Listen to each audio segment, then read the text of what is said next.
change? Make or become different?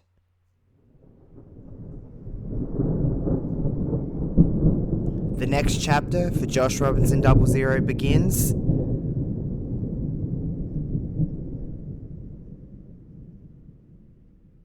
on March 4th, 2020.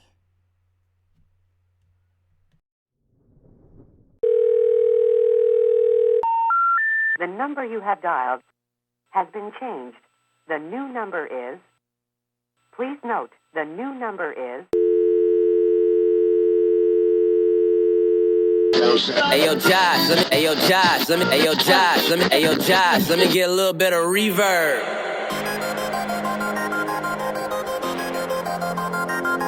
Yeah. J Will.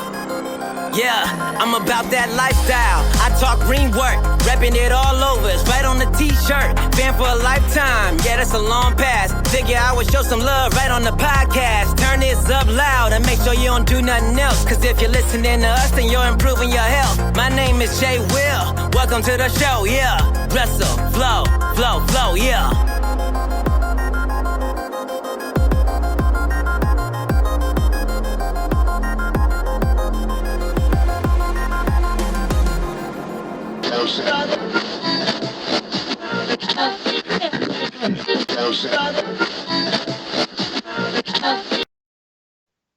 What is going on, everyone? Welcome to Wrestling Reverb. It is a very special Wrestling Reverb. Now, as you know, last week, and if you followed on my social medias, Kevin and I just couldn't match up this week to chat, but it's okay. I'm not running this solo. You've probably seen it if you listen to the Josh Robinson show. It's been all over my Twitter.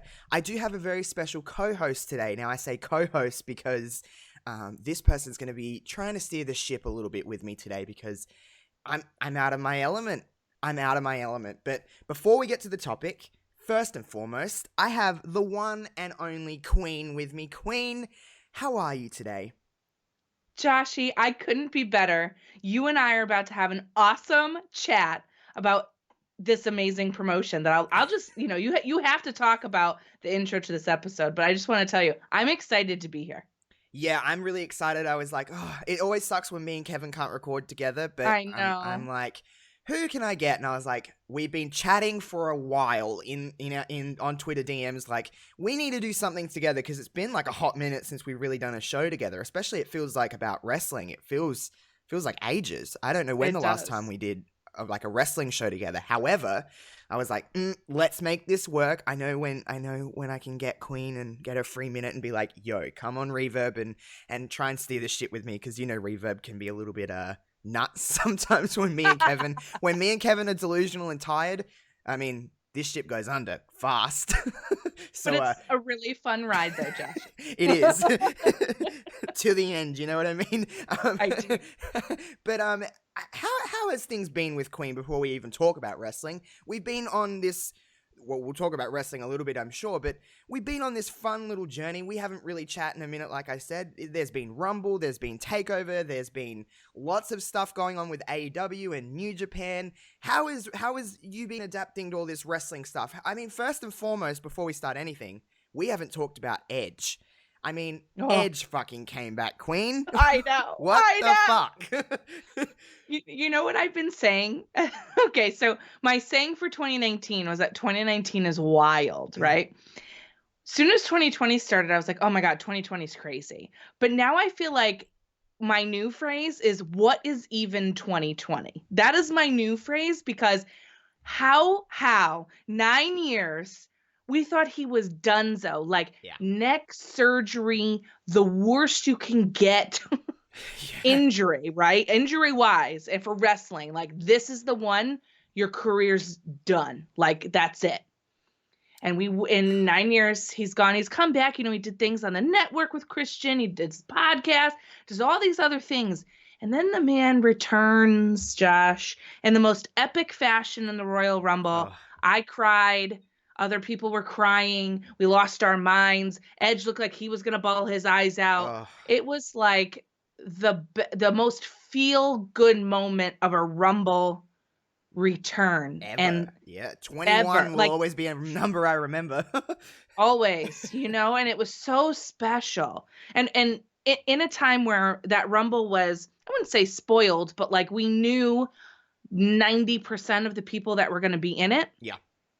But they still managed to give us the perfect Rumble moment. I mean, just the feels, Josh, the feels. Man. That was the Edge is like the one person I always said is like, there's only a handful of people that I'm like, would make me feel that way if they come back. Edge was one of them. Punk's always going to be one of them, no matter what anyone says about Punk. If that music hit, I would lose my ass. Like, I would just go crazy. Me too. Me too. Punk, Edge. I think Stone Cold would be one. If we seen him wrestle again, it would be like, wow, this is incredible. But there's not many people in that list. That's what I'm trying to get at. Edge was definitely, if not on the top, he was one of the top people that I'm like, if I ever see Edge wrestle again, that'll be one of the coolest things ever. And I mean, I know it's just a Rumble Queen. I know it's just like, it's not like it's a full-on match, but Edge hasn't missed a step. No, the man lasted 23 minutes in the Royal Rumble. Perfectly in done, 2020. But Perfectly done. Perfectly. The first spear back. Shame on WWE for not getting it. Right. Oh.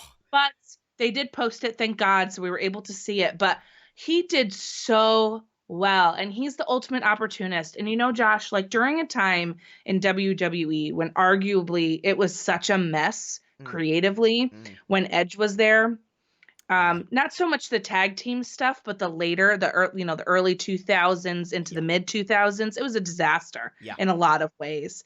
And I feel like Edge was one of the shining bright spots there. I mean, he's just so dang talented. Not to even mention the earlier part of his career in the tag team division. I mean, that's like a wild thing, but his solo run was something so special. And then we got to see him in 2020. I can't. I mean, Edge, would you say he's one of the greatest of all time?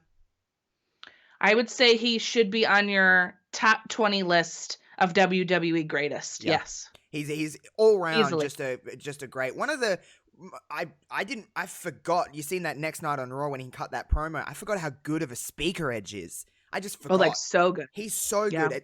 He's hands down one of the best talkers, and just he captivates energy like that. You felt that emotion in that promo, and then when Randy attacked him and stuff like that, like I felt that. That made me feel like a kid watching wrestling again, which is always what you want. It's just like, it doesn't matter about the other stuff. It's just like, don't kill him, Randy. Don't kill him. You know what I mean? It's not like, you don't have to think like, oh, they wouldn't let him do this if he wasn't, like, it doesn't matter. Like, just don't kill him, Randy. I'm all into this. Mania is shaping up to be a lot of fun. I'm excited for Mania, what, at least in my brain, is happening. One other thing I'll touch on before we get to our topic is we had NXT TakeOver. We were chatting about this in our little pre-chat before we started recording. I wanted to get your thoughts out to the Reverb world, because me and Kevin have we've had our opinions on Charlotte Flair winning the Rumble and then now challenging Rhea Ripley. First, before you found out about before we kind of were going on this path with Rhea, what were your instant reactions of Charlotte winning the Rumble? I kind of knew it was going to happen. That was my prediction going into the Rumble. I just kind of knew it. Charlotte Flair has done a lot of things. What she hasn't done is win the Royal Rumble. And she's been out of the title picture for too long for a Flair. And I mean that because WWE usually has her in a title picture. Holding a title, fighting for a title, involved in a title storyline, something like that. And she's really been like out of it. While Becky's been doing her thing and Bayley is overdoing whatever she's doing on SmackDown. And I kind of knew it was coming. Do I wish it was somebody else? Possibly. But I think what they're trying to do, Josh, is going to lead into actually the topic for today. I think the NXT draw has finally gotten to the point, thank God, where it is a solidified third brand. And in my opinion, the best of the WWE brands. Oh, yeah. It is by far the most entertaining 2 hours on weekly WWE television. Yeah. It just, by far, hands down, exactly correct, consistently. And I think getting her into a storyline there helps, whatever, you could say whatever you like about Charlotte, but she has the draw. And she People pay elevates. She attention, brings and she people up. elevates. Yeah, she is. She's one of I the know we best that say they've this. I know we say this like as in, and you're sitting here, but she is the other queen. But she is. She does elevate people to her level. She is on a different level. There's only a few women in the company that are on that level. Becky being another one. Charlotte is on that level. Whether you hate her, whether you're not, whether you whatever you have an opinion on her, she is very good. She delivers. She puts on great matches. You can't really say that she doesn't. Her track record speaks for itself. But regardless of anything, whether they want to elevate NXT or whatever they're trying to do, Rhea and Charlotte is going to be a fantastic match at WrestleMania. Hands down, I think it's going to be a lot of fun. I think it's going to be good. I would actually prefer it to be a triple threat. Me too. I think not just because of Bianca, but specifically, obviously, because of her. But also, I feel like, Rhea's great. And I just don't know how she'd go one-on-one with the Queen. And I feel like this would give them all a reason to look great. You have to each deliver. And every one of them. They have a lot of pressure. They have a lot of pressure on her. On NXT side. She's so young. And, I'm not trying to say that she's not talented or anything like that. You know how much I love Rhea. I agree with you. I don't think Rhea's... I think Rhea is... Rhea's not on the Queen's level yet. She's not on that. She's not ready for that spotlight quite yet. You don't want to rush her in because they have something with Rhea. They have something very organic with Rhea. They really do. And I don't want to spoil it. And I think with... If it was to go a triple threat, which it easily still could, we've got a long time to WrestleMania. There's still 8 weeks or 7 weeks, 6 weeks, however long it is to WrestleMania. There's story there. There's obviously a little bit of history. And anything aside, Bianca has showed up these last few weeks. I mean, her promo work is something that I didn't appreciate very much. I was like, I just didn't know what to expect from Bianca on the mic, but she's very natural. She has a very different swagger. She speaks differently to anybody. Like, she's just different. And her and Rhea had a wonderful match at TakeOver. And then that little Charlotte bit at the end, it's like, okay, is it going that way? It easily could just be a one-on-one, which is fine. But triple threat, I mean, I'm a sucker for a triple threat. I love triple threats, so I prefer a triple threat. But wherever they go, I'm just excited that an NXT championship match of any kind is on the WrestleMania card. That's a big deal. It's a huge deal. And it's the women's Look how many women's matches are going to be on that card. There's going to be at least 3. Well, 4 with the Battle Royal. 4 with the Battle Royal. That's a big deal. Like, we've never had 4 women's matches on a WrestleMania card. Or any WWE card. I can't really tell you when there's been 4 women's matches.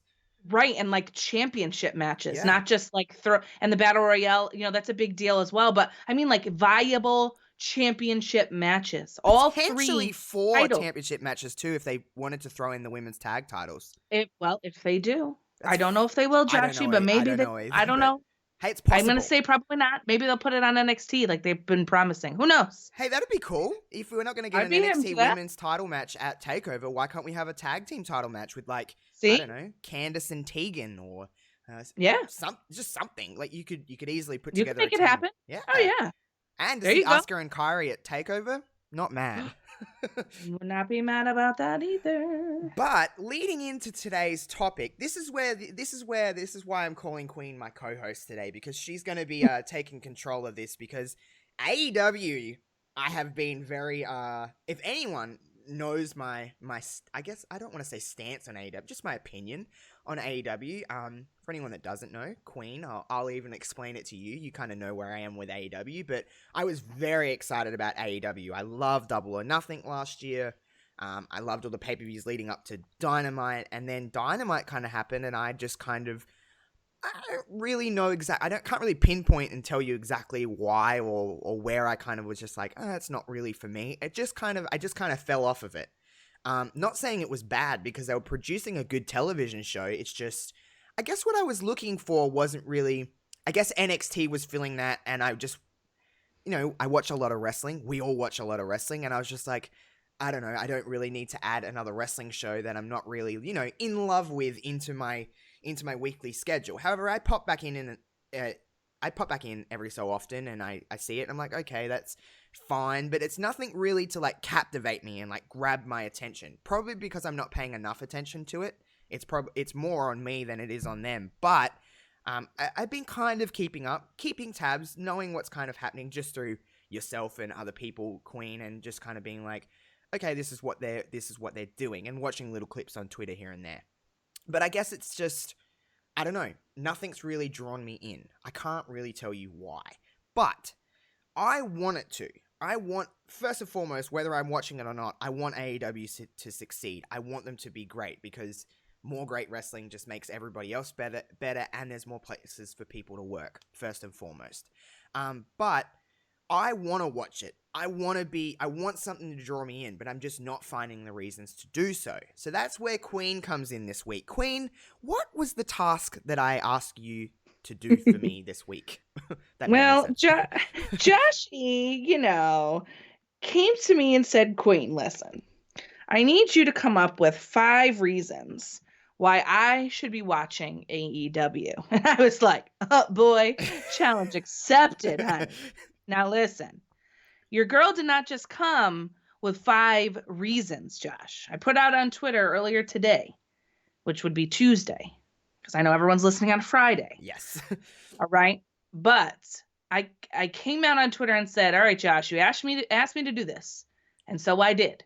Not only do I have 5 reasons for you, I have honorable mentions, I have videos, I have podcast episodes, I have links to the main YouTube things that they do in AEW.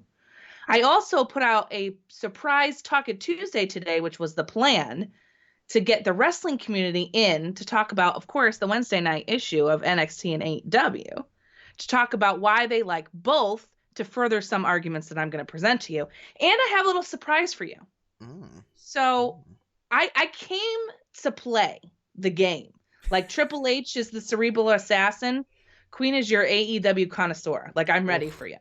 Oh man, I've definitely, everybody, I have asked the right person. I mean, Queen was the first person that came to my brain when I had this idea, but Queen is definitely the right person for the job, because what I'm looking at the moment is a Google Doc that Queen has created. And I'm telling you, she's not lying. She's got links to videos, she's got links to podcast episodes, she's got all of these different things that just relate to the original question, 5 reasons why, and all of the research that goes into this. So first, before we even start, Queen, thank you for doing this, because holy shit. You're welcome. Queen is very prepared, and I love it. I'm just like in awe. So Queen, like I said, you're gonna be steering this ship for me today, and I'm just gonna be kind of listening and obviously chiming in when I feel necessary. But I guess start however you want to start this, Queen. All right, buddy. Well, first I'd like to begin by saying there are many reasons to watch AEW, but that wasn't my task, right? I could list off a ton of different things of why I believe people should tune into AEW, check it out, see if it might be something for them on a consistent basis, give it like 4 episodes, watch a pay-per-view, and see what you think, right? There's a lot of things that I could say. And in fact, one of the things that I have for Josh today was a link to my episode called Queenie Guides AEW with Tiffany from All Elite Pod, which was an entire episode dedicated to the reasons why people should watch or tune into AEW, with the girl who is on the No Holds Barred Network, All Elite Podcast with Kyle. And really, that's what they've created this podcast since the inception of AEW, like before they even have a television show. So like, that's the expert, right? That's the point of my show. So it's linked there because that's the generic answer, Josh. Okay. Yeah. What I've done today is tailor this to you. So why should Josh watch AEW, right? Because knowing you as I do, and talking to some of our friends who know you, there are certain things that we know that you like about wrestling. So I thought to myself, okay, I need to try and entice Josh specifically. So that was the mentality that I went in. But I think that where I'd like to start, Josh, is what is it about AEW that made you want to check it out in the first place? Before I even give you any reasons. First thing is, I think, I'm going to be completely honest, was the buzz that it was creating. there was so much happening. It would be like, I'm a wrestling fan, first and foremost. I just love wrestling. I'd be silly not to check this out. You look at who you've got here. I mean, Chris Jericho, all-time favorite. You've got Cody, you've got the Bucks, you've got Kenny Omega. The list goes on and on.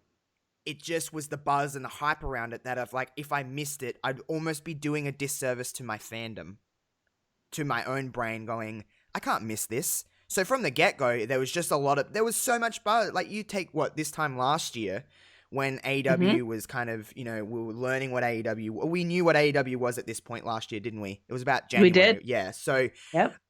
It was that buzz and that lead up to May, that lead up to Double or Nothing and slowly getting more people. It was the buzz surrounding it. I don't know if that just sounds like the cliche answer to say or the norm or whatever. It was just the buzz surrounding it and the people there. Right. And I don't think that sounds generic at all. I think that sounds like a good reason for you to check out anything. What is the hype about? Why are so many people in my life talking about this? Why am I seeing it everywhere? And I know people are going to be in it. You knew Jericho. Yeah. You know people that are there, and you know people that are there now, as has been revealed since last year, right? Yeah. So it makes sense that way. And I think a lot of that is the reason many people who maybe didn't know a lot of the indie wrestlers that were coming on this roster, right, decided to check it out. A lot of that has to do with Chris Jericho, the hype, and a lot of their content, which we're going to get to later. Yeah. But you made a great comment here, which I'm going to segue into the first reason, is that you're a wrestling fan first and foremost. Mm-hmm. And I think what you like about NXT and what you can appreciate about NXT, and taking the storyline out of Raw and SmackDown, the actual roster of WWE, right? Yeah. The talent that's there, you appreciate very, very much. Correct. And I think what you love about NXT is firstly, the wrestling. The actual wrestling that we get to witness every single Wednesday. Oof. And I would tell you that AEW offers you the same thing. The amount of actual wrestling that you get to see on a well-paced AEW Dynamite episode is wild. You like really fun wrestlers in NXT. Name a few of your favorites. A few off the top of my brain, favorite people in NXT. Io Shirai, lovely, love Io. Rhea, I'm not gonna not say Rhea. Of course. Why am I just blanking on all of these people in NXT? I love the Undisputed Era. Undisputed Era. Matt Riddle, love Matt Riddle. Mm-hmm. List goes on and on, I guess. List goes on and on, right? And you have a ton of favorites on the other two brands as well. This I know, yes, right? Correct. Now, all of that talent you can find in a different presentation on AEW. The actual matches that we get, some of the most decorated tag teams are in this business, in this AEW promotion. I got you. Now, yeah, this is it. This is where it is at. And if you love Undisputed Era, and you could the Revival and the tag teams that unfortunately don't get the showcase that they truly deserve, even at NXT. Yeah. They have some things, but they don't have any real hardcore established tag teams. No. They have people, but as we just saw, the Broserweights were the ones that won the titles, and they're a put together team from a few weeks ago, right? Correct. What we have in AEW, for example, in the wrestling, I think is unparalleled in any other company. That's what you get in AEW. You also get some of the top tier talent from Japan. Kenny Omega is one of the best wrestlers in the entire world. And he has an unbelievable match coming up this Wednesday, Josh, versus Pac. And you would know him more as Neville. Yes. And there are matches that they've had already, but this one is going to be an Iron Man match. And it's going to be some of the best wrestling on Wednesday night. And that's keeping in mind what we have on NXT, right? So you're going to get a showcase. The young talent of wrestling that we have here is out of control. We also have the greatest of all time, Chris Jericho, who's, 50, almost 50 years old and still killing the game. We'll get to him a little bit later. Yeah. But we have the roster is so stacked, Josh, just by looking at it alone, the actual wrestling, day in and day out, every single Wednesday, and on their pay-per-views, like a takeover, can't go wrong. The wrestling is so, so good. And there's something for everybody. You like tag teams? We got you. You like singles, strong style wrestling? We got you. You like a little high fly, Josh? You want to see some people moonsault like EO? We got you. So there's that part of AEW that I think right off the bat, right off the get-go, the number one reason to watch is the actual wrestling itself. Yeah, and I think that's why anyone watches professional wrestling or sports entertainment in general, if you want to call it that, whatever you want to call it. It's still at the end, the still core of the product is what happens inside the ring. And I think that's what draws anyone to this, whether it's NXT, whether it's Raw, SmackDown. I mean, it's not like AEW, what I've seen of AEW, I've watched the pay-per-views and I've watched a few episodes of Dynamite, and the in-ring product, I cannot shit on that at all. It's fantastic. It's the same kind of wrestling that you get in NXT, a few little differences, but it's the same, kind of style of that real wrestling that you get. And the talent, if you just look at all of the rosters from all of the major promotions on paper, you can put AEW's against anyone's, and it fits. Absolutely right. And that's not the main reason, or I would say that is one of the main reasons that you watch wrestling. But I think for you, Josh, what you like a lot is that story. Am I right? Correct. It's that storytelling. Well, AEW's got that in spades, and it has a different presentation than what we're used to in WWE. Now, in our pre-chat, we were discussing about how we both wish that there weren't any pay-per-views between the Rumble and Mania, right? Yeah. And we were talking about how it's overdone. There's so many pay-per-views and there's so much going on that we just wish sometimes they would chill out, relax, and build towards something. Take a step right? back. Yeah. Take a step back. Yeah. It's not saying anything's wrong. It's just a lot. Sometimes you got to take 2 steps back to go 3 steps forward. I totally agree with you. Sometimes when you're getting a bowl of ice cream, you shouldn't take that extra 2 scoops. You know what I mean? Sometimes you need to scale that back because you're going to feel sick later. It's like Monopoly. When you land on a space and you have to go 3 spaces back, but then you get a chance card that makes you go 5 steps forward. That's how I see wrestling. I think that's a perfect analogy for what I'm about to tell you. And that is that AEW has 4 pay-per-views per year, Josh. 4. So we get 3 months of story building leading up to that pay-per-view. Where else do we see on cable television wrestling? That's what I'm talking about. Not indie promotions. That's different, right? Because they can only put on what they can put on. But like major mainstream company, 4 pay-per-views a year with 3 whole months to build your talent. Where else do we see that? Yeah, NXT have 5 or 6 shows a year, don't they? I believe. They do. Yeah, so not even NXT would be the closest, but I mean, exactly. 3 whole months to build something is like, if you can't build something in 3 months to a next pay-per-view, then you're doing something wrong. So I do like that. I like taking that kind of step back and letting things digest, and actually having programs that last just on TV sometimes. Yep. And that's the thing that I think is unique to AEW. While NXT is the closest, and it's part of the reason I love NXT so much, is it's not oversaturated for me. I can enjoy it and truly watch a takeover and be so invested because you're waiting for it. You're like, okay, I'm waiting. Yeah. The anticipation. Absence makes the heart grow fonder. That's it, Josh, because WWE shoves a lot of things down our throats sometimes, and then we're like, whoa, I need to chill out. This is too much for me. I need to relax a little bit. It make me miss them. Make me miss you. Make me want to see you and tune in. That's what AEW has, right? Yeah. So, for example, Shayna and Kairi. Did you love that story? That build, that arc that they had. Shayna and Kairi, yeah, I actually really enjoyed all that. Super, right? Yeah.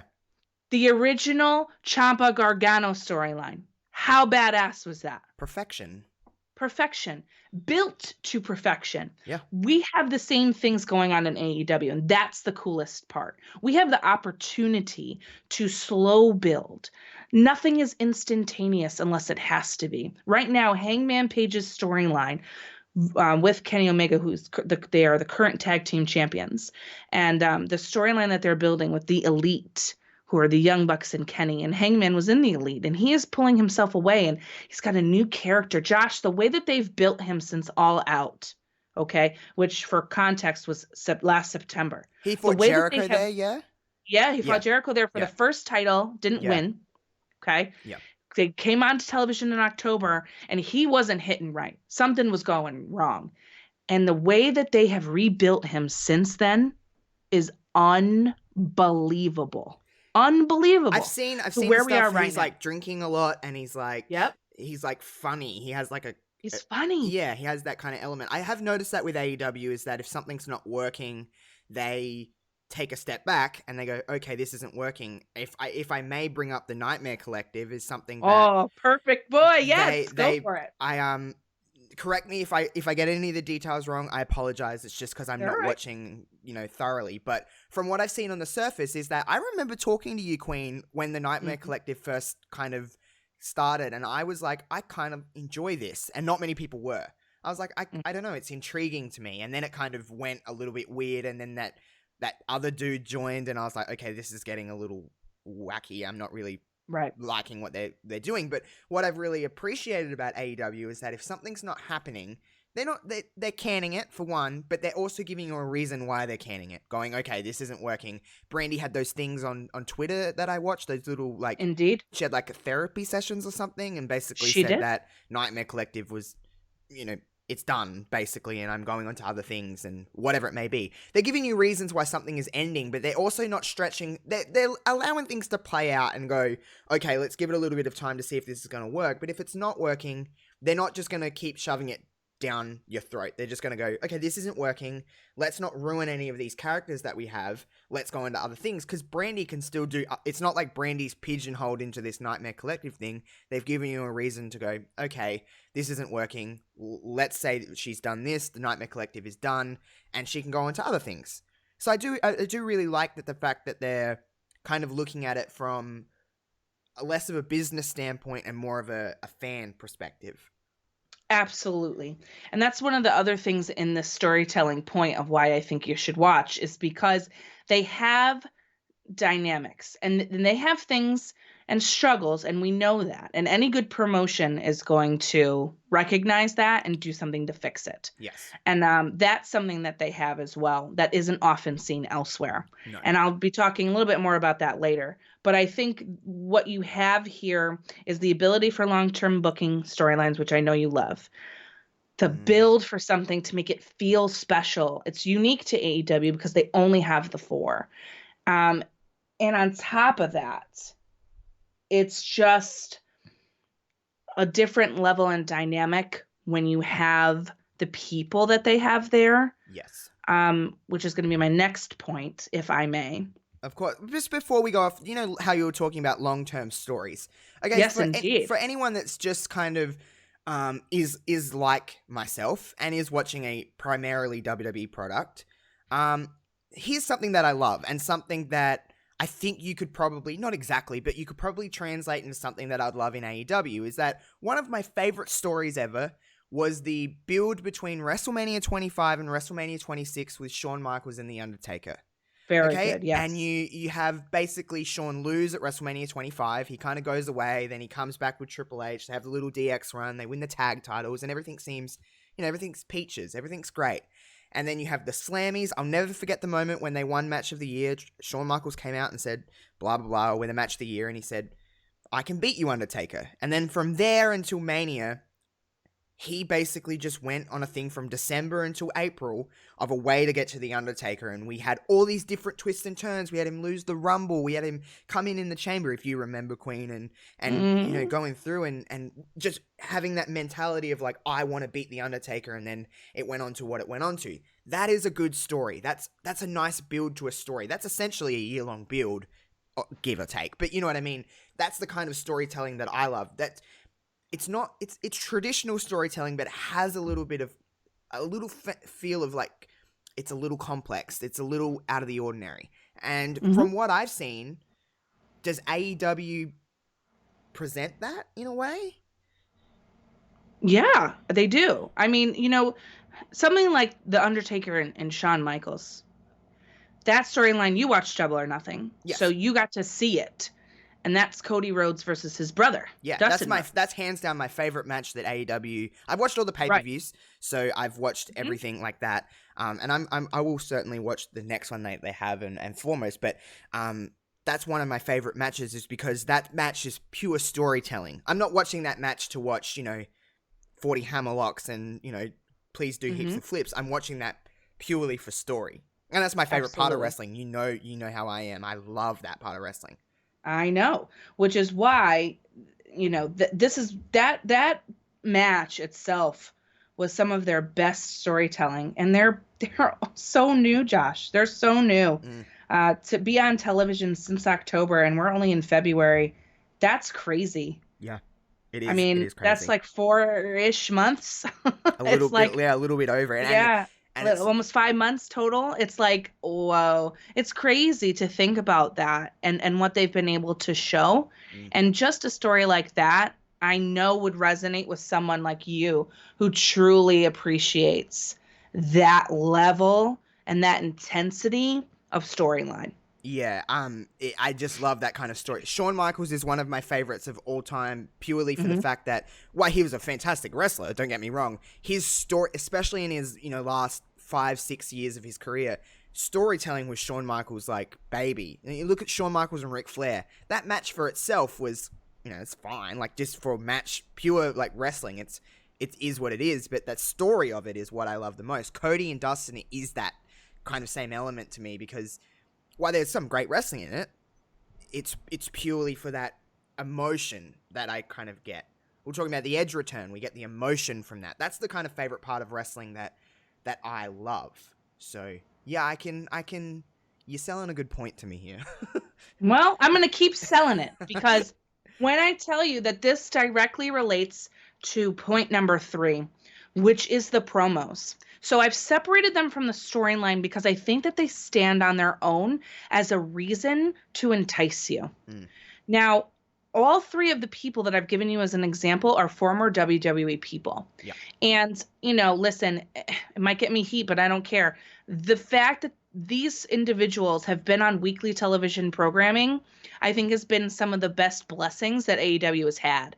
Because, and I'm talking about, of course, Cody, Jericho, and Moxley. Yep. The fact that they understand what weekly television in America looks like has been such a great asset. You need it. You can't teach experience. For them. You can't teach experience. Jericho is the greatest of all time. Yeah. He's got the acumen to back it up. He's got everything. Everything Chris Jericho touches is absolute gold. Yeah. And I really agree. I'm sure you've seen some of them, but I'm including them as examples. The fact that he, is the inaugural champion for a reason. The way he's been booked as Le Champion is wild. The stuff that he's been able to get over and do is incredible. And his promo work is some of the best. Jericho on the mic, in my opinion, is in your top 5 best, period. I think he's the greatest speaker of all time. He might even be your, it depends on other people, right? I can't speak for everybody else. For me, it's subjective, I guess. It is, right? But like The Rock, Chris Jericho, Punk, it's hard to top them. They're so quick on their feet. They are so good at improv. They're great at weaving a storyline. They don't necessarily need a script. They can just talk. You give them a bullet point and they'll go. Yeah. Nobody can get things over like Chris Jericho can get it over. Oh, he can get everything over. He got the word "it" over. I mean, who gets the word "it" over? Especially, yeah. I mean, I like the fact that you brought up the experience that a Moxley, a Jericho, a Cody has, because I understand that a lot of people, one of the biggest gripes people will have with WWE is promos being too scripted, and they're not really allowing them to be the best versions of themselves. Right. Which I think is fair. Yes, I agree with that completely. However, I think that a scripted promo, if you can do a really good scripted promo, I think it teaches you a different element of promos because it makes you pull from a different place. And obviously Moxley, Jericho, Cody have all, I can pretty much guarantee that they've all been handed a script in WWE and gone, you're reading this and shut the fuck up. That's what you're reading. I maybe the exception of Jericho, who can probably be like, I'm going to just do what I want. Well, towards the ends of his career, I would say that he at WWE he could do whatever he wants. Yeah, they for trust sure. him. But you know what I mean? Of course. Like, yeah. And I think I think that element of why I agree with everybody, unscripted promos are 100% the way to go. They're much better than a scripted promo. I just think it gives you a different understanding of promos to make yourself better at promos because you know how to make a promo that someone's written for you yours, and you know how to present it and get it over, and you also know how to just do one yourself or follow bullet points, whatever their deal is in AEW. May I just ask, because I'm out of the loop, is what I feel like I've seen this a lot on Twitter. I know people complain a lot, but isn't one of the biggest gripes with AEW from people, I don't know if this is just WWE loyalties or whatever it may be, but isn't one of the biggest gripes that they're pushing WWE stars over, like homegrown AEW stars? Is that like a thing that people point out a lot? I'm not sure. I think a lot of people who are hardcore WWE loyalty people or loyalists, I think so. I think a real AEW fan and a real wrestling fan who watches more than just one thing would tell you that they've said, oh, we're going to push new talent, we're going to do these things. But I think if you look at it from a business perspective, as Vince McMahon looks at it from a business perspective, and Triple H has came out a long time as the authority saying what's best for business is what's best for business. And I truly think that they're being pushed because they're the hottest talent right now. Chris Jericho's hot no matter where he goes. Moxley has had a breakout 2019 into 2020 after leaving the WWE. It'd be stupid not to have him as your top guy. And Cody Rhodes is the guy who's really kind of the driving force behind this company, right? True. So while I understand that argument, and I'm really looking forward to, as myself, a fan, looking forward to seeing them promote new people, I think for right now, it's the way that they go. It's recognizability. It's marketability. It's salesmanship. Put it this way, Queen. It's making me keep tabs on AEW. Sure. It keeps people who aren't like myself or others who are like, oh my God, I know all these indie guys, or I watch New Japan religiously. I know the Bucks. I know some of them. It's not that I know some of them, but it's not like, yeah, they're not. And I want them to be my dudes and my chicks, but they're just, I think my problem with so far has been, I know that I haven't been on television very long, but like outside of Jericho and Moxley and Cody and, you know, the top level people, giving me a reason to invest in these people is not easy to do for a new fan of anything. You know, you watch a new television show and you watch the first season of something, you're like, why do I care about this person? You know, give me a reason to care. Right. And I think that's what they have in their promos. And I'm using these three as an example because, again, I'm tailoring it to you. Yeah. Right? So it's Chris Jericho's A Little Bit of the Bubbly. Because of that phrase, he created his own line of champagne. It's his promos with preparing to fight Cody Rhodes. It's his Judas sing-along. The man got AEW Dynamite that was lit. On a ship, Josh. He got it on a ship. TNT what a rock star. Team. I mean, come on. Does it get any better than that? The answer is absolutely not.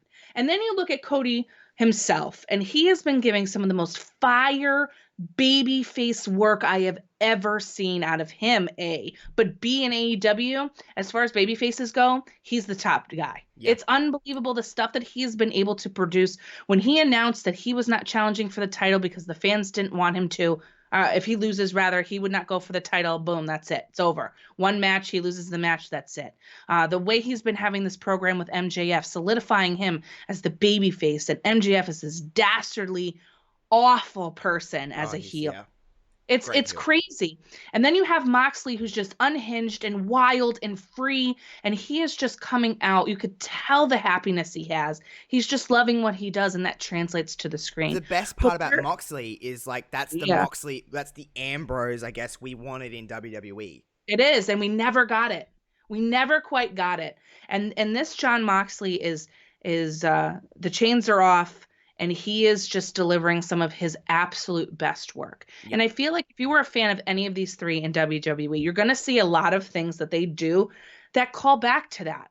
And not necessarily in a cheap shot way, which they do have, but there's things that you can connect to and relate because of these three, and because of them and the programs that they're working, you're going to be able to get behind new people. And that's where I think these promos are so important. These promos are so important because you recognize these faces, and then you like, well, who are you talking about? What are we dealing with here? And yeah, we have Jericho versus Cody. We had him versus Hangman at the beginning. Now he's versus Moxley. But Cody Rhodes has been putting MJF on the map. And that's not the last one he's going to do. Darby Allin showed out in a match versus him. There are people that they're going to start pushing and building. And as we move through these 3 months of storyline before the next pay-per-view, I think it's going to start allowing us to connect a little bit more with the wrestlers. And I'll talk a little bit more about that a little later. Oh boy. I mean, I don't even know. I lost my train of thought in the middle of that sigh, but I just am just like taking it all in because yeah, it's a lot. Yeah, because it's hard to, when you want to like something really badly, okay, whatever it may be, and you just don't know why something isn't clicking. But then when the reasons are presented to you, you're like, why isn't this clicking? Why isn't this clicking? I think it's a mindset. I'm going to be honest with you. I think it's a mindset. And it's not you or a mindset. I think it's the WWE training.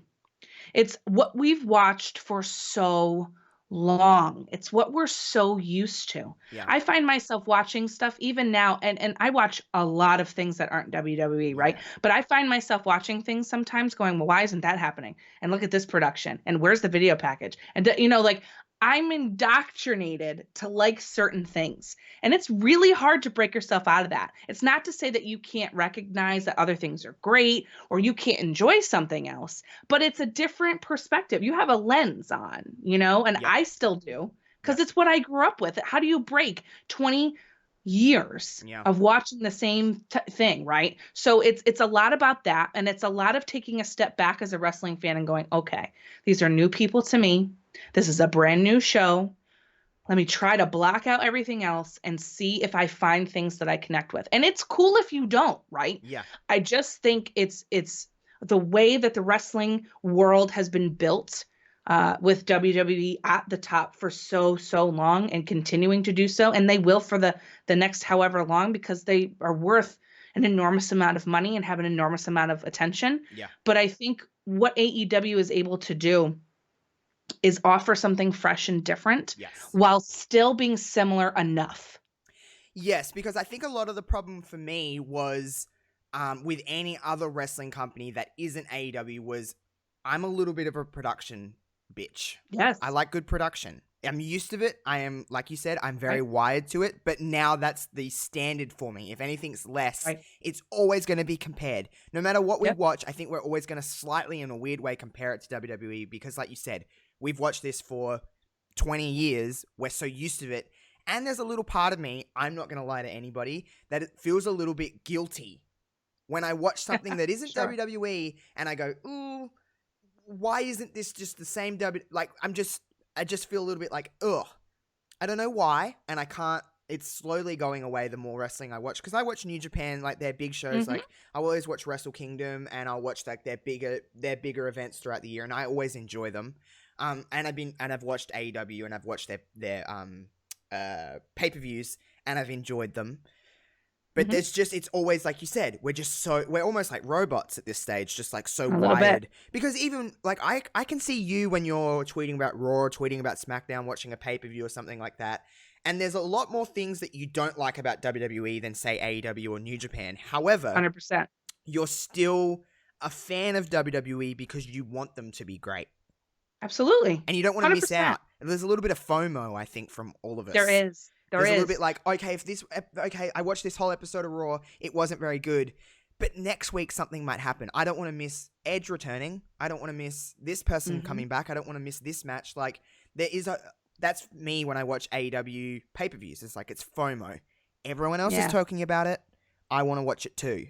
It's weird how we're wired, isn't it? It is very weird how we're wired, and I think it has a lot to do with that as why people are kind of resistant to AEW or unsure about how they feel about AEW. And I will tell you that pulling back a little from WWE programming helps a lot. And just because, not to like say that you don't watch it, it's just if you pull back just a smidge your investment, it helps you a little bit on Wednesday nights or Thursday mornings or whenever you watch or try to watch AEW, right? Because that's the thing. Like for me, I watch AEW live, but I always watch NXT the next day religiously. I don't miss, right? So, and other people it's reversed, and other people just watch NXT, or other people just watch AEW. But I think though, Josh, what's also unique about AEW is the actual fan presence, interaction, and involvement. Yes. There's the thing I love about indie wrestling so much is that you feel like intimately connected with these people, not in a creepy way, but like it's an intimate environment. Like it's a close-knit family vibe. Like you feel like you are a part of the show. Yeah. And that's what you get from AEW. I've been fortunate enough to go to All Out and go to things like StarCast and meet these people. They like are so invested in their fans. And to be honest, my points 4 and 5 go together. So I'm going to kind of see what I can do with that definitely. for you. But it's like they are so invested in their fans. They listen to their fans, like really, truly listen. You mentioned the Nightmare Collective earlier. That is one example of how AEW was like, okay, this isn't working. Our fandom does not like this for the most part. Let's try and see if maybe we let it go a little longer if that changes. Oh, no, not changing. Okay, let's find a way to gracefully bow out of that. It got worse, didn't it? It got so much worse, Josh, before it didn't even get an inkling better. It kept spiraling out of control. I seen this clip, or maybe I just seen people post about it on Twitter, where it was one of the first times I seen people truly like angry at AEW, because there is a lot of people that just hype up AEW just to, I think, just blow smoke sometimes. Of course. Just like, I okay, totally just agree. let it just play out. But there was this interference or something from the Nightmare Collective in like this big women's championship match or something. And and people went pretty shitty about it. Yeah, it was not a popular thing at all. And even for me, I was like so disappointed. And there's a lot of things too that I don't like about AEW that I wish that they would fix. But what I can't knock them for is the fact that they listen to their fans. Yeah. That's one example. The second example is when Cody Rhodes came out and said, you guys do not want us in the championship. You don't want any of the EVPs in the number 1 spot right now for the title. So if I lose, I will never challenge again, because that's what you want. They have media press calls every Tuesday where Cody himself is on those calls, answering questions, talking openly about the product, giving feedback. People will ask like honest questions and he will honestly answer them to the best of his ability. That's not something we see all the time. The accessibility that fans have to the product, to the wrestlers, the AEW Discord that they have running every Wednesday night, well, all the time really, but their chats are on Wednesdays when the show is on. The interactions at stuff like StarCast and the meet and greets that they do, it's really on another level. Like you feel like you are a part of AEW. And what's better for a wrestling fan than feeling like their voice is A, heard, B, that they have some sort of connection and say, quote unquote, into their favorite sport, right? And that's something so special. And coming from being a WWE fan and that being the only option, and your voice is never heard. No, it's not. It's not. They don't care. They're going to do whatever that they want to do. And they'll come out every now and then and say, oh, we're going to put fans first. And it's really what you guys want. And da-da-da-da-da. There are moments when the fandom sways things, Kofi Mania, for example, right? There's moments that they have it, but not on a consistent basis and really a very small percentage. AEW has that in spades. Can I play devil's advocate for a minute? Go for it. Okay, so you're talking about like these media calls and the Discord and so on and so forth. Is there a level that maybe it's overexposed? Are we seeing too much? I don't think so, because to be honest with you, I still think we're in the hustle game for Okay. AEW. Okay. I still yeah. think we're at the point where, yes, there's a lot of people tuning in. As we know, ratings be that as they may, they're winning the ratings war right now. Yeah. And even though that's happening, the exposure for AEW is getting more and more. But I feel like the hardcore fans are the people who have always been behind AEW. They Yes. still need to get people in like you. Yeah. They still need to get people in who are who are even more hardcore than you. They need to get people who are in just like don't even watch cable wrestling at all. Yeah, Like there here's is people all like the that. indie squad. You There's know what I people mean? that don't watch WWE or AEW. Yes, There is they just don't watch people, anything. yeah. They Right? just They watch indie promotions, indie and that's promotions it. or they watch New Japan Or or something. Japanese Yeah. or whatever. Right. So I think no, because they need to be talked about. Because they're brand new, A, but B, the exposure. It needs to be at this hype level, which kind of ties into the second thing of the 5, or the last of the 5 points, is the social media game. They built this on social media. Like literally, this is why AEW happened. Yeah. Because the Young Bucks started something called Being the Elite, Mm-hmm. which is in your beautiful links there of all your videos. And Oh, Being the Elite, I watch Being the Elite. I That's know one you thing do. to do. Yeah, I love being because but it's it's silly. just an example. It's silly, it's fun, and it's a way for fans to connect with these people. You get a backstage stuff, you get them as they are, and then they do little fun skits and sketches and stuff. And they also have AEW Dark. They also have excellent video packages, like excellent. Mm. Like that's the kind of thing that I compare to WWE. Like you, I need Yeah. a good vignette. If you can't give me a good vignette, I don't want to watch it. Yeah, so for example, They're so good at that. I was watching. I have this. Here's a little sneak peek for something coming up soon with some of my content. As you know, I am putting out some stuff on March 4th. There's a big reveal going on about some stuff, and I guess I'll give you a little sneak peek here on this week's Reverb. One of the things that I'm going to be doing is, everyone knows the beautiful show that is Smark and Friends, where he takes people that don't watch wrestling and watch wrestling with them and see how they kind of react. Well, I'm taking some co-workers that know me, that know I love wrestling, that have come up to me and asked, "Hey Josh, why do you like wrestling?" And I'm like, "Well, why don't I give you come to my house for an hour? We'll watch some wrestling." So I'm starting a new little series very soon as a part of the reveal. This isn't the reveal, but this is a part of the reveal that's going to be taking some co-workers that I know who've never watched wrestling, sit down, talk about why they haven't watched wrestling, show them some matches, and watch some wrestling and talk about it on a podcast for half an hour or so and just see how people react. I've recorded some episodes and some people love it. Some people can't fucking stand it. And that's what I want. Oh my God. That's what I want. Amazing. So, video packages are a big thing. I showed a wonderful coworker of mine who specifically come up to me and said, "I want to watch some women wrestle." And I was like, "Oh, come to my house and I will show you some wonderful women wrestlers." So of course I put on my favorite match ever, Bayley and Sasha, and that video package that plays before the Bayley and Sasha match. She knew nothing about these people, and she goes, "I like that girl. Who's that girl that hugs everybody?" I said, "That's Bayley." She goes, "I want her to win." I said, "Okay, you've formed an opinion. Great." Edge of her seat. I'm talking no phone, no nothing. She was watching and loving what she's seen. That will be one of the first episodes that I put out in a few weeks of this new series, and her reaction to it is very genuine and real. But video packages, wonderful. if she didn't watch that video package, she would not have formed an opinion on Bayley, or at least not as quickly as she did. You're 100% right. And for AEW, what better way to showcase talent than video packages? They do a lot of these things. They do something called the Road 2 series as well. They do things to help you get to know these people outside of the weekly programming. I think it's freaking genius. The video packages they put together, Darby Allin has been putting out the coolest ones. Pac has been doing amazing promos in the cold of England. Like, why are you not? And he's not wearing anything but wrestling trunks. He's basically not wearing any clothes, but whatever. Wrestling's weird, isn't it? Wrestling's weird. But, and then the Dark Order, which has been very controversial. But ooh, I've seen a lot of stuff about them, yeah. Yes, they have really cool commercials. Like, you'll be watching AEW, for example, and it'll cut from a match, and you think it's going to commercial break.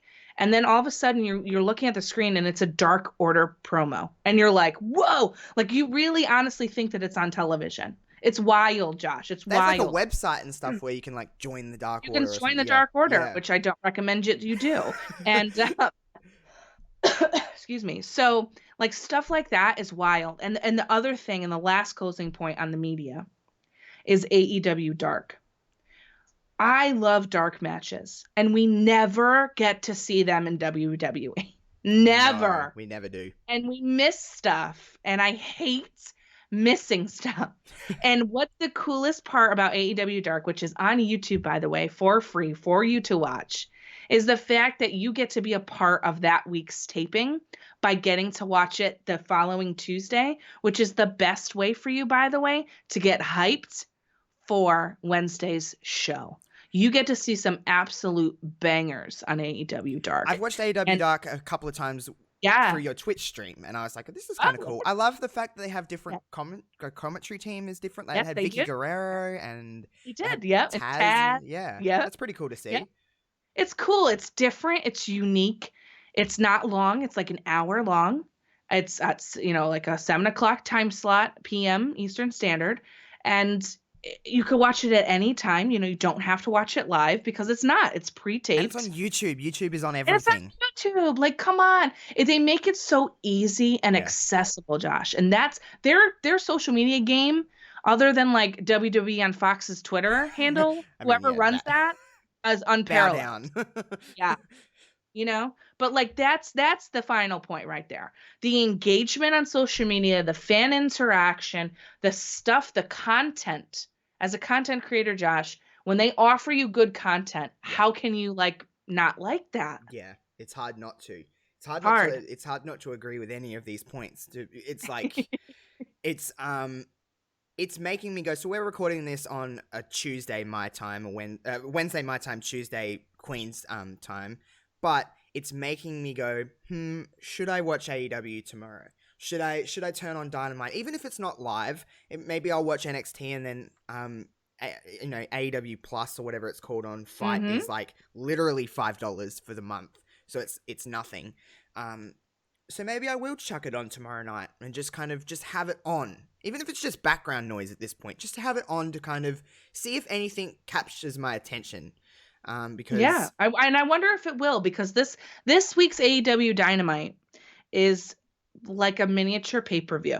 So I'm kind of curious as to what you would think of this specific episode. I think it's going to surprise you what they have going on. Okay, so here's what I'm going to do. So since we're recording this before Dynamite, I'm going to watch Dynamite tomorrow, and I'm going to add my reactions to the end of this episode. So at the end of this episode, I'll say what I liked, say what I didn't like, say if anything if it made me go, I'll watch again next week, or at least be excited for the pay-per-view. There's a pay-per-view coming up at the end of the month, isn't there? There is, and I'm so glad you brought it up. Look at me segueing. So, look at you segueing right now. So, what I would like to offer you as a surprise is it would be my pleasure to invite you on to Queen's Court for a very small 3-person panel to discuss the aftermath of AEW Revolution. Ooh. I would love to have you, as somebody who doesn't watch AEW religiously but watches the pay-per-views, to get your perspective as not really an outsider. I'm not going to call you an outsider, but as someone who is not as much in love with AEW. A casual fan. A casual AEW fan, right? And we hear that all the time, WWE, right? Casual WWE. But you're a casual AEW fan, and I would love to invite you on to review Revolution on this small 3-person panel with me. Gotcha. You bet. Get it. I mean... We got to. I'm trying to convince you to watch AEW. I want to see if you could watch the weekly shows, and I have to get your reaction for the first AEW pay-per-view of 2020. And I'm going to be interested to see what you have to say and how you might feel about the current storylines, what's playing out, and what's coming next. I'm so down because it's I don't talk about AEW much, so it's fun to talk about something else first and foremost, and for something that I'm not really I don't know. I guess casually just watching would be the best way to put it. But Yeah. yeah, I will do that. I will definitely be down for that. Hooray! Yay! I did notice in this doc to kind of as we're kind of winding things down, you have some honorable mentions, and I seen something here that I would really like to touch on. But some of your honorable mentions, please go through them. Sure. So honorable mentions, and I probably should have put it up in the honorable mentions section, but I put the wrestling community response. So that Talk It Tuesday put out today. Oh yes, definitely is an honorable mention of why you should watch, because the community came through for you. I seen some of those Yep, replies. I was like, whoa. It's got some stuff for you. Yes. So the honorable mentions of why else I think you should watch AEW is the inclusion and openness to all talent, no matter race, color, creed, sexual orientation. It doesn't matter in AEW. They don't care. And that's the best part. I do love that. Can we touch on Nyla Rose for a minute with this reaction? We can touch on Nyla Rose. Yes, let's talk about. She won the AEW Women's Championship last week, correct? She did. Yes, she did. And there was just literally clicked on that tweet that they put out that said like "and you" or whatever they did, and the hate and the absolute disgusting comments that came along with that was heartbreaking almost. That we still are in a world where it's not fully accepted, or at least the minority it's not accepted, and they're very vocal about it. Very vocal. It's not. I don't even see trans in that. I just see she's a woman. Right. You know what I mean? And she's a woman. You know, Val Venus was just an absolute C word of a person. What he said, and just. We're really not in a world yet where it's really fully accepted, are we? We're not. And listen, everyone's going to have their own opinions. It's very controversial for a lot of different reasons. People might feel some type of way. Listen, of course you have a right to your own opinion. Yes. However, I think there's a time and a timing thing in our culture right now where things are becoming more accepted, but we're not there. And unfortunately, people feel very comfortable talking like that, and the hatred. I would just love for people to have their own opinion, and that's cool, but why must we attack people and try to come for their literal life? That's her livelihood. Like, to me, that's her it's job. her livelihood. It's not like anyone's coming for your job or my job because she's not on the screen attacking you, Josh, right? She's not on the screen calling people out or calling people names, but people are doing that to her because she's different. So it's so bad. But to AEW's point, that openness to all talent and just everyone is equal. I like that. I really do appreciate that about AEW. Absolutely. And they also have a very cool thing that they do with Culture City. Yes. And Culture City is, it's an inclusion company. So they're very good at providing a space and tools for people with special needs, specifically autistic children who have, like sensory issues or something going on. So they too can come to a show and enjoy it. I've seen they have all options. It's so cool. Have you seen, I don't know if you follow any of these people on Instagram, but anyone that watches Jersey Shore, JWoww, Jenny, her son had, I think he may be autistic or something, something like that. And Culture City actually got them to an AEW show and set him up with all of their stuff so he could enjoy the show with everyone else. And I think that's really cool. She posted a lot about, I don't know if you've seen that on Instagram or something, Queen. But I have. That's where I first noticed that they were doing work with Culture City. I'm like, that's really cool. Yeah, it's really cool. They have quiet zones, they have headphones, they have a sensory bag, they have weighted lap pads, they have all these things that children or even adults who have any type of disability will be able to be included and not feel like they're left out so much. And for me, this is such a personal issue that I whenever they started this partnership, I started crying because this is just so heartwarming and wonderful, because the thing that I love the most about wrestling is that wrestling is for everyone. Yes. And I feel like AEW is truly pushing that as much as they can right now, right? Yeah. I think it's only going to continue to grow. But the fact that they have this option available for people, children and adults alike, it's unparalleled. That to me is how much I admire WWE for doing the Make-A-Wish stuff that they do. Yeah. this to me is like on that same level, because there's so many people in Definitely. this world who, struggle with certain disabilities or have some issues that prevent them from joining something like this or going to an event like this. And Culture City totally takes care of them. And I Yeah, think that I that's agree. so wonderful. Yeah, I And the agree last, completely. yeah, and the last one that I had was the willingness to allow their wrestlers to work in indie Yeah. dates or several indie dates. They have a seemingly pretty flexible contract, and they allow their wrestlers to go outside of AEW.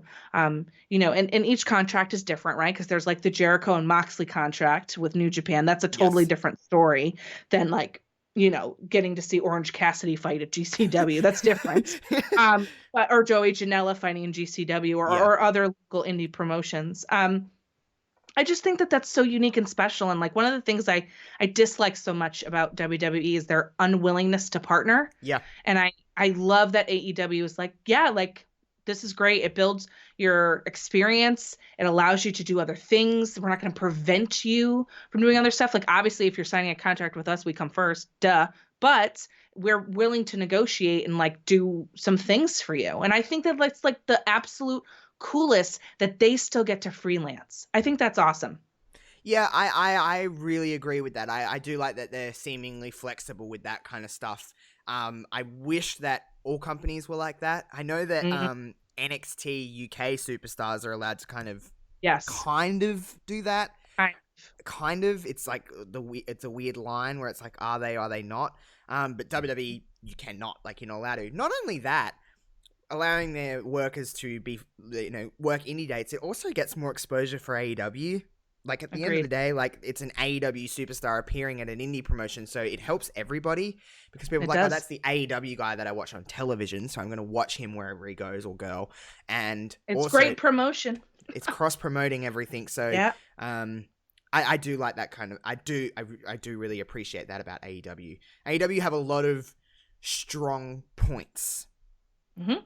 And there is negatives. I'm not out here, Josh, saying it. That's not what we're talking about today. Right? No, that's what we're talking about you call shit down the middle.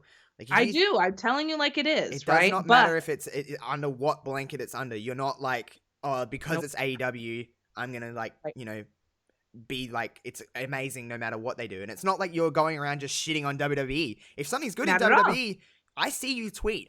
We talk on a regular basis. You're like, that was fucking cool. Yeah, absolutely. It's equal opportunity. I will, if it happens in AEW and I didn't like it in WWE, guess what? I will shit all over it. Yeah. I have no problem. I'm the same or vice versa. If I love something in AEW and they do in WWE, I'll praise it to the moon. Yeah. I seen you. You're very equal about all of that kind of stuff. And I don't, everyone just thinks I love everything. You've seen me go off about some things. There's a lot of things in WWE that I don't like. There's a lot of things that I love in WWE that people are just constantly like, that sucks. And it's like, you're just saying that just to say it sometimes, especially with, I know it's a bit different with AEW and WWE. I think it's a little bit more, people seem to love more stuff that's in AEW and it's the opposite in WWE. But I think that's just the internet in general. You can't really, it's not a good gauge sometimes. I think it's just like a little bit off. But speaking to people like you, it's like there's a lot more positive in AEW, I think, just in the overall landscape. But it's the little things that I seem to tend towards and lean towards more with WWE. However, I will watch AEW Dynamite tomorrow, and I'll attach it to the end of this episode. I know we're all in a weird time. I'll watch Revolution. Is that what it's called? It is, yeah. Revolution, and then I'll come on your show and I'll give you my thoughts on that. I'm excited to just dabble with something else.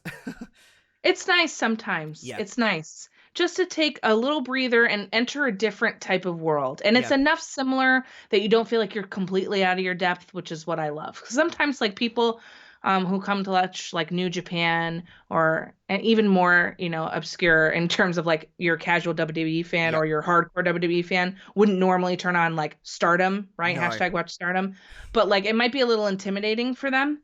This I feel like is at least similar enough that it could be like, okay, it's not the same, but I have enough that I can connect with, Yeah, I agree, because sometimes I think my biggest problem with New Japan, it was so left of field, and I was like, what, the first time I ever watched Wrestle Kingdom a few years ago, I was like, this is so different, and I'm not quite ready. AEW kind of like tends to like lean in a little bit more. Like it's like a slow transition.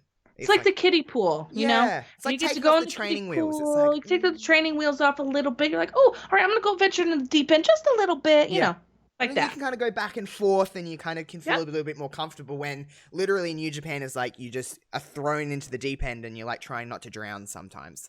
And that's Sometimes not you're exactly right. not knocking them. They have great stuff. It's No, just they have great stuff. It's different. just different. It's different. Yep. Very different. Absolutely. But honestly, like this is just quite eye-opening to see what I'm kind of missing and the reasons why I should be, because I think it's very easy to say, like, I'm not enjoying this because it's presented like point A or point B, but there is the other elements that I love about wrestling that makes me want to go and watch AEW.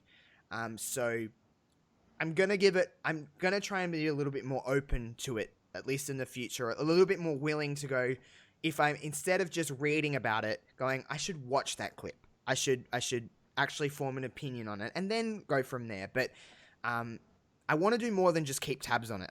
I really do. And then, you know, give it a little bit more of a chance to go, okay, this really isn't for me, or this is really for me, and I'll start watching it on a more regular basis. But it's been fun just to go through all these points. And I picked the right person, obviously. Well, it's been my pleasure. And, you know, Josh, whether you end up really liking it or just still being a casual AEW fan, I think it's cool that you're willing to, like, try it and try a little bit more than just being casual. I think that's awesome. Because, for me, I was always a WWE girl all the time. NXT came along. That was my jam, jelly, bread, all of it. And then I got my eyes shown to New Japan, and like you, I was like, I don't know about this. Yeah. And it's become one of the loves of my wrestling life. So, and because I was willing to do that and push myself, now I love GCW and Stardom and all these different promotions, and now, of course, AEW, that I wouldn't have necessarily been open to before. And I think that just that you're like, you watch other things, but I think it's cool that you're like, you know what, I'm going to try it. I'm going to see if it's for me or not. Because I wish people would do that more in wrestling, because there's so much out there. There's so much out there. I watch any kind of wrestling. At the end I of the know day, you, like which we is all so said, cool. like what I said, at any wrestling promotion, at its core, it's what goes on inside the ring, and that's what matters. Most. That's like 60% of what matters the most, and it's just like, Exactly. if it's good wrestling, it's good wrestling. It doesn't really matter where it is. But it's just They like just have the to other sell you on things. the other stuff. Yeah, exactly, exactly. And you've done a really good job to me of it today. It's actually made me want to watch AEW tomorrow. So I mean, Hooray! there's that. So as we're kind of wrapping things up here, I did want to ask you one thing. At Yes. WrestleMania, there is a certain main event happening between one Brock Lesnar and Drew McIntyre. In the instance that we don't chat again in like a WrestleMania predictions or something, McIntyre or Lesnar? You know, If you were it's saying tough. it right now, if you were looking at it right now and assuming If I'm that looking at it Ricochet right doesn't now- win, yeah, which I don't think is happening. If I'm looking at it right now, I think it's going to Drew. okay, are you happy with that? You're a Drew McIntyre Yes. girl, aren't you? I love Drew McIntyre. Yeah. I like his story more than Yeah. anything else. The fact that he was fired, let go, and came back as a complete monster. And I've been waiting for a push from him. You know, Vince likes big, beefy guys. So that was coming. But I love the story of him winning the Rumble. I love the crowd getting behind him. It's nice to see him being able to shine. I hope that if he does get the strap, that he is able to hone in on a couple of things I think he needs to work on in order to be the WWE champion. Yeah. But Brock has had a lot of things in WWE, and Brock is a draw.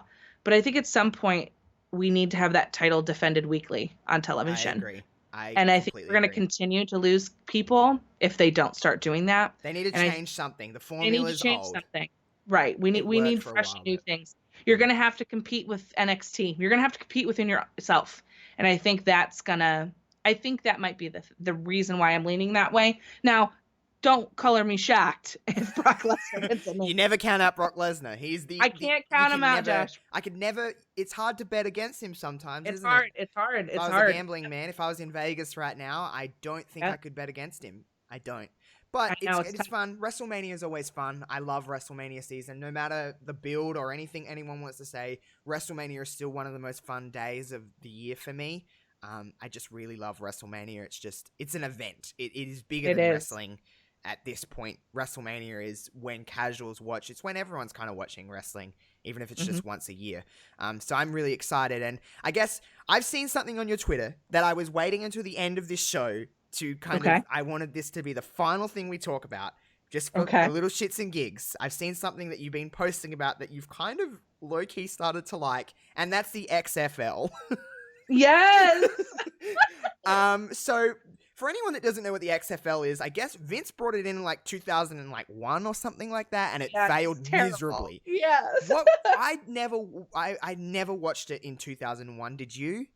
No, I purposely did not, because it was, everybody that watched it was telling me that it was horrifying. It was apparently just so bad. Anyway, Just he brought it back. Obviously, everyone knows that he brought back the XFL, and it started, 2 weeks ago? A week ago? Yep, 2 weeks ago. And I was at work and casually scrolling Twitter because who wants to work? Yeah, of course. Scrolling Twitter, and I'm just like, the XFL must be on because everybody is tweeting about it, and everyone seems to be, this is like the most bizarre, wonderful thing that they've ever watched. Is it really good? I haven't watched it. It actually is, and it's so weird to say it. Even my father loves football. Yep. Like, he is a sports person. Basketball, baseball, football, golf, hockey. He loves it, right? Lives and breathes this stuff. And even he texted me and goes, I'm so upset that football season is over. And then I hear about this XFL. I'm going to watch it.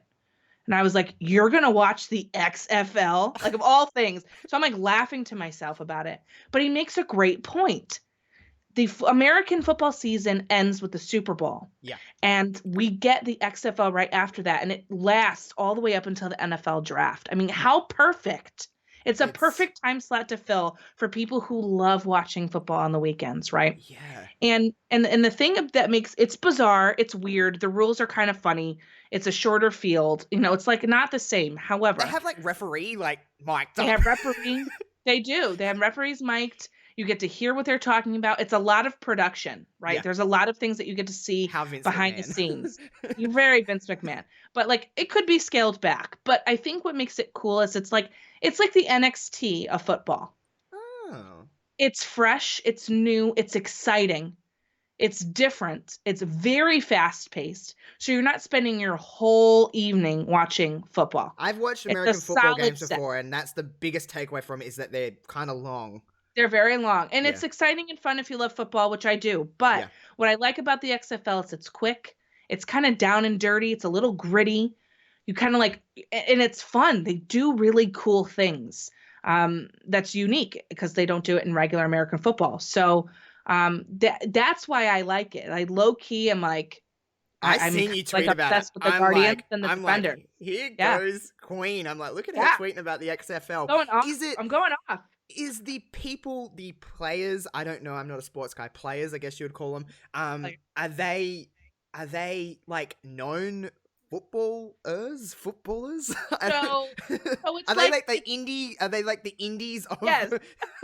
They are a little bit. They're kind of like your Ring of Honor, Impact, New Japan vibe. Like, some of them played in the NFL before, some of them played in college, or both. Right? So they have established football backgrounds. Some of them were in the NFL for several seasons. Some of them were in for only a few. Some of them never went to the NFL and just played college, and now they're playing this. So it's kind of like that. Like, they couldn't make it in WWE, Josh, but they got into NXT, or they got into AEW, like or they got into... They're kind of just like, they like left a little the field. Like, you're not quite there yet, but you're here. Like, you're good. And I guess they could be scouted to the NFL. Is that how it works? I don't know how it works. Kind of, yeah. I mean, basically, yes. So I guess so. It for anyone in Australia that is listening to this, it actually does air here. I looked through the TV guide. My God. It airs at like 3:30 in the morning on like a Sunday or Monday morning.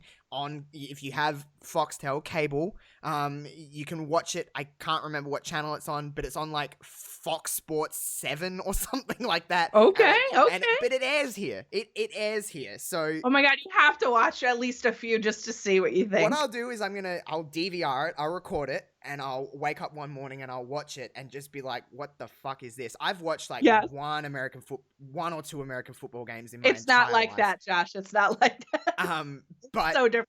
I wouldn't know any of the rules, but I'd just be here for it. I'm like, this is Vince's thing. But yeah, it does actually air in Australia, which I was really surprised that it did. But I had a look through and I'm like, I just searched it. I'm like, oh my God, it actually airs here. And I'm like, whoa, that's a rough time slot.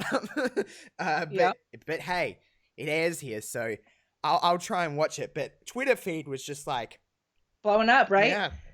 People are into it. So I'm pretty sure I interrupted you earlier, but who's your team? Oh, the New York Guardians and the DC Defenders. Those are my two people. Okay. The DC Defenders are on a freaking tear. I'm obsessed with them. You're like, I can hear it in your voice that you're actually genuinely excited about it. Genuinely. Like, I want a sweatshirt. Like, I'm not kidding. But I did notice that there's one team called the Wildcats, and I can't hate them because of High School Musical. So can't hate that. I Wildcats. I guess I'll go for them. Are they you shit? You have to. Are they shit? Yeah, they kind of suck right now. No, they're all right. They're okay. They're not the worst. Amazing. But they're not the best either. I want to go for the underdogs, you know? I want to go for the underdogs, you know? You don't call it a comeback for nothing. They're pretty good, but they're not as good as the Defenders, you know what I'm saying?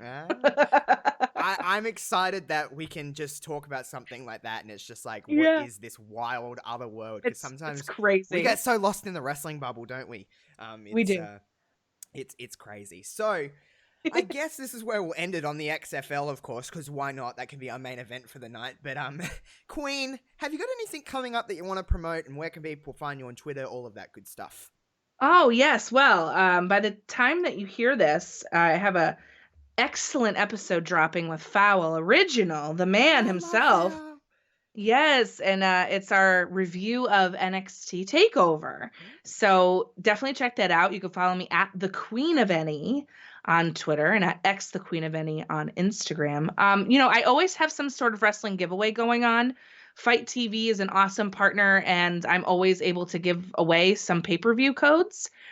So be on the lookout for that. And as far as what's coming up next, Josh, I would hold on to your seat because Queen's Court turns 1 Mania week. Ooh, oh my God, how has that been a year, Queen? Oh, I know, God. Isn't that crazy?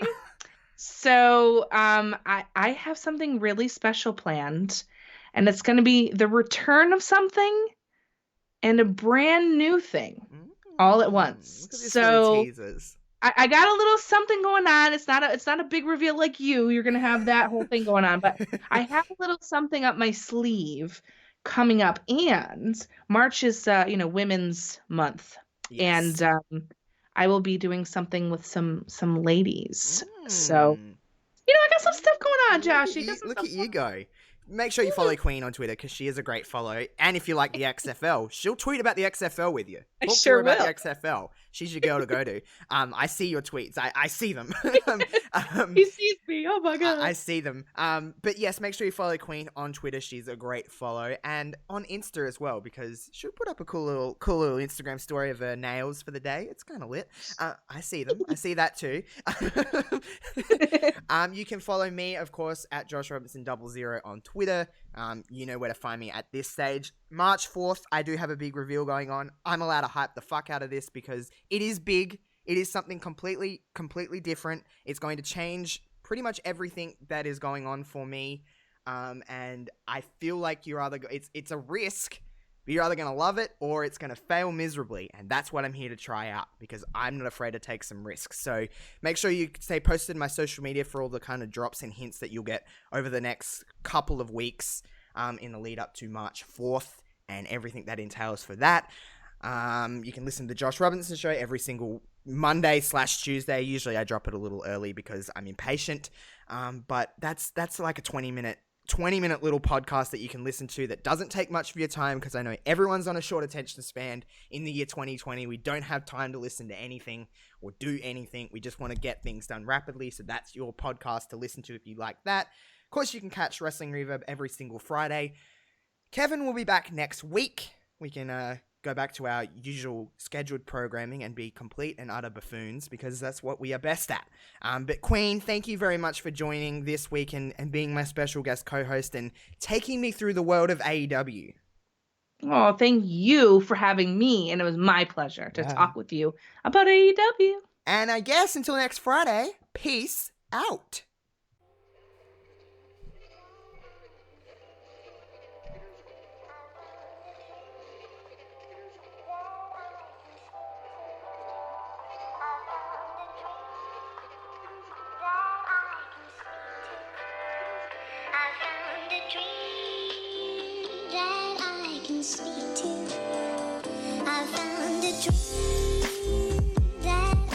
Evolution, the gradual development of something.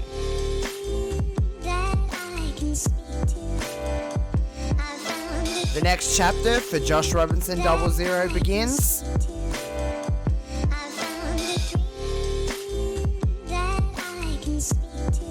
on March 4th, 2020.